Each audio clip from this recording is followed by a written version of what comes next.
I was miserable in our relationship until I realized this one thing. It's actually my job to make sure that I'm happy. It's not yours. And for the first years of our relationship, every time you were in a bad mood, I was in a bad mood. Every time things were off between us, I was not happy. And I had to deconflate my happiness from your mood and your state. And I remember there was a year where we were living in San Francisco for a bit and you were kind of in a dark place and I was just miserable.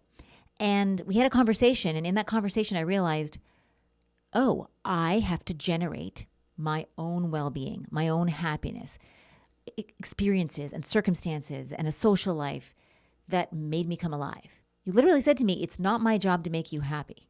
And I remember when I heard it, I was like, fuck you. I was so frustrated. But then it sat with me and I realized, yeah, actually, how is he ever going to know what makes me happy?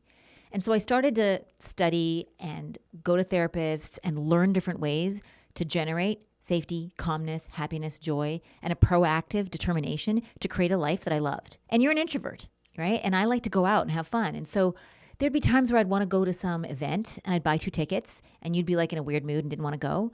And then I used to cancel and not go. But then I started realizing, no, I'm just going to go. And I started going to things on my own and making friends and hanging out. And sometimes people would say, where's your husband? And I'd be like, he's home. And it just became okay. So I've built a life now where I go out a lot, and I have a social life and I create activities and experiences that I love being in. And I've learned how to create the inner belief plex, experiences, feelings that make me love my life. And it doesn't mean I have to always be happy. One of the things I've taught you is how to be appreciative of any emotion that's arising. So even when I'm sad, I kind of see my sadness as some epic, poignant, mythical saga, a romantic moment where a woman is in agony. I can romanticize it. Even when I'm angry, there's a part of me that's just like, but I'm alive. Anger, sadness, rage, it's all part of aliveness. And so I can alchemize any mood I'm in into like, this is what love looks like right now. And that's changed the whole game. Yeah. So when you're in a partnership, now you're responsible for how you feel, but you're also, in a sense, responsible for how the partnership feels. And then if you have a family, you're responsible for how the whole family feels. Some of the most challenging work, but also the most rewarding, is if the other person is not in a good mood or they're feeling down or they're going through something hard. And now you have to generate your own positive emotions, and then you have to generate it and have the faith and to do it for your relationship or to do it for the whole family. Because sometimes multiple other people in the family are upset or they're not getting along or they're having a conflict. And then you have to keep it on the positive so that the whole system can feel better. And you realize that when you're in a system, your mood, your emotions, your emotional state actually influences the whole system. I remember once you were having an emotion and I was trying to change it, fix it, save you, rescue something because I wanted you to feel better so I could feel better because I was a codependent empath that needed to micromanage everyone in the world so I could be okay. And you said to me, let me have my feelings. Mm-hmm. And in that moment, I was like, what? Let me have my feelings. What does that mean? Because it had never occurred to me that someone's feelings belonged to them because I was out in the world trying to take care of everybody's feelings, including yours. And you kind of felt it like a trespass, like I was up in your business. And when you said, let me have my feelings, I then asked you later, what does that mean? Like, describe it to me. And then you gave me this amazing metaphor. You said, well, when I'm having an intense feeling, I want you to just imagine that there's like a barrier between us. And my feelings are on this side of the barrier and your feelings are on that side. And you want to keep them separate. And so I started practicing. Whenever you'd had an emotion that I didn't like or I didn't know how to deal with, I would erect this invisible glass barrier where I could see you on the other side. I could see your feelings, but I wasn't letting it get on me. And because I wasn't letting it get on me, I wasn't really as perturbed. And what I noticed is when I started practicing this, it felt like I was being mean. It felt like I was being selfish and not loving towards you because love had been coded as going around being in everybody's business emotionally and trying to save them. That's what love was. And I was always upset with you because you weren't rescuing me from my feelings. Once I learned to unenmesh, let you have your feelings and then keep mine on this side, I started to differentiate from you.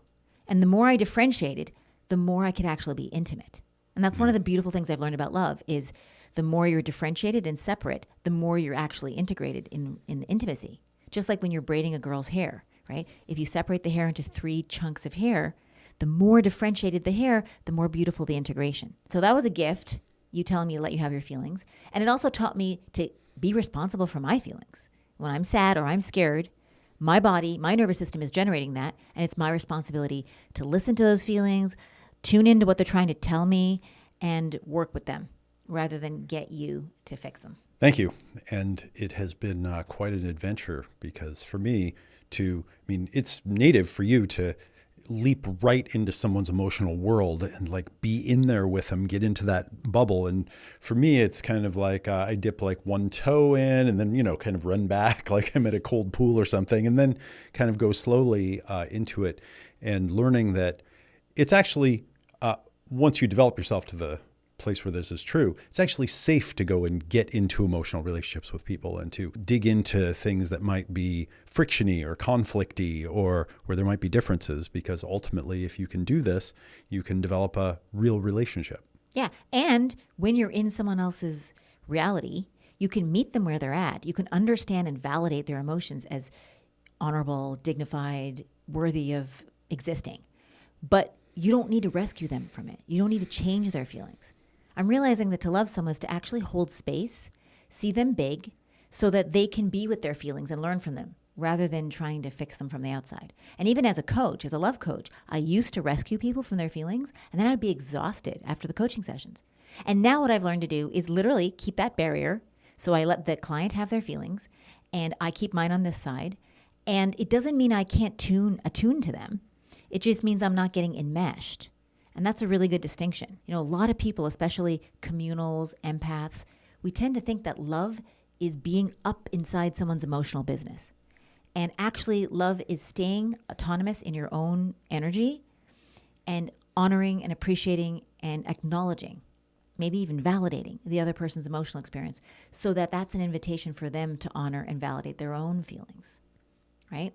And so I think love is being highly attuned to what's happening in your nervous system and leading by example so that everyone else in the relationship can then follow by attuning to their nervous system and taking care of themselves. Yeah, you and I teach a lot of coaches and facilitators, and in some of the early classes when I give them the exercise to go and facilitate another person through an experience, what they'll often come back and say is, it's so hard to just let them have their experience and let them figure it out and to not rescue them when they're going through something hard. And if you're an empathic person, this is very counterintuitive to me, but if you're an empathic person, those are the kind of people that it's the hardest for to let other people learn their own lessons and figure out their own solutions. Yeah, and I've seen the shadow in it. When I realized that the reason I'm so good at helping other people move through their feelings was because I was trying to make them feel better before they got the lesson of their pain, their anguish, their heartbreak. I was uncomfortable with their upset. I'm the one that was dysregulated when they got scared, hurt, angry. So I was trying to change their emotional state for my benefit.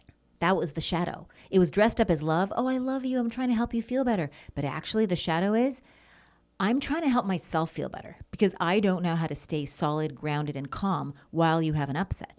So once I realized that there's a whole shadow running the show, then it shifted. And I realized, in every moment where someone I love is upset, I have a choice. I could either save them from their difficult feeling, which is basically seeing them small and impotent and needing mollycoddling and saving, which had them reduce their self-esteem in my eyes.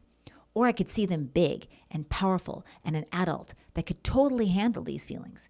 And when I saw them that way, they were able to live into it. One of the reasons I think empaths really struggle with this is because we'd rather secretly feel useful, relevant, and needed than allow the other person to build their self-esteem and their coping and their resilience. There's this little shadow piece, like, I want you to need me to feel better, rather than I want to see you big and know that you can feel better without me. Because then you get to choose me because you love me, not because you need me. We're sharing the tools we've learned in the laboratory of our relationship. Follow us to take your love life to the next level.